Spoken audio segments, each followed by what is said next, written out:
Alors, je suis Chantal Stener, je suis pédiatre, médecin d'adolescents et je travaille à la Fondation Santé des étudiants de France où j'ai plusieurs casquettes. Je suis chef de pôle d'un service qui fait 100 lits de médecine d'adolescents. J'ai un rôle aussi de médecin référent au niveau national, au niveau de la médecine de l'adolescence, et puis j'ai aussi une casquette recherche.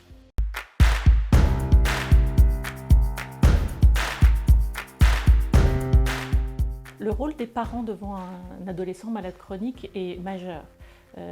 Cet adolescent donc, qui se pose la question suis-je normal, qui se pose la question pourquoi moi, il va falloir l'aider à répondre à ces questions, même si justement la réponse n'est pas facile, pas évidente, mais l'aider à répondre à ces questions, le soutenir dans la prise de ses traitements, mais le laisser se développer, le laisser aller voir ses amis, le laisser faire la fête, le laisser tester l'alcool, éventuellement tester la cigarette, etc.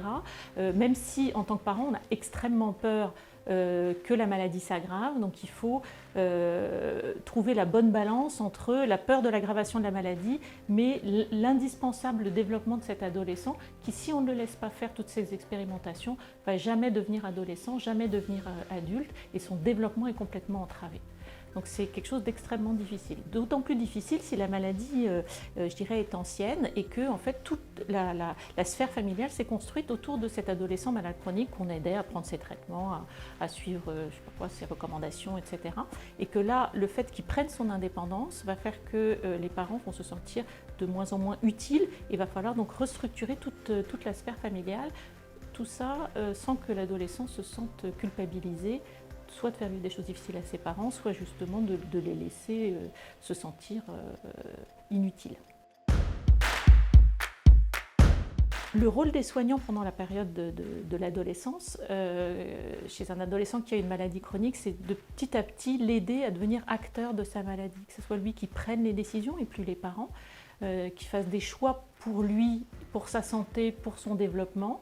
Et donc de changer complètement le regard que le soignant a sur l'enfant qui devient adolescent puis qui devient adulte pour le positionner au centre de la relation thérapeutique en petit à petit mettant de côté les parents. Ils sont toujours là, ils sont toujours présents, mais petit à petit on se recentre vers l'adolescent et on l'aide à comprendre les enjeux et à lui faire prendre conscience de l'importance de la prise de traitement, du suivi des thérapeutiques, etc.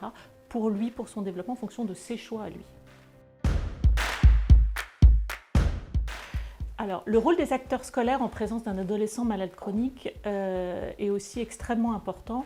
Il faut absolument que le jeune atteint d'une maladie chronique puisse se sentir comme les autres. On a parlé qu'une des questions importantes, c'est suis-je normal ? C'est pouvoir lui faire comprendre qu'il est normal, comme tout le monde, c'est-à-dire normal mais en même temps différent.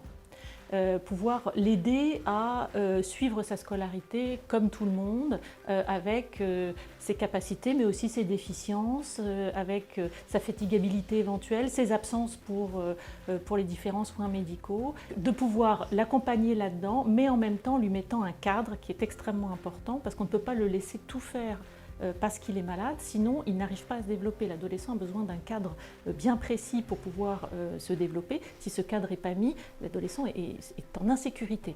Donc il faut en même temps les encadrer, les aider, etc., mais leur donner un cadre rigide où ils doivent se cogner à ce cadre pour pouvoir comprendre quelles sont les limites et pouvoir continuer leur développement et avoir les bonnes bases.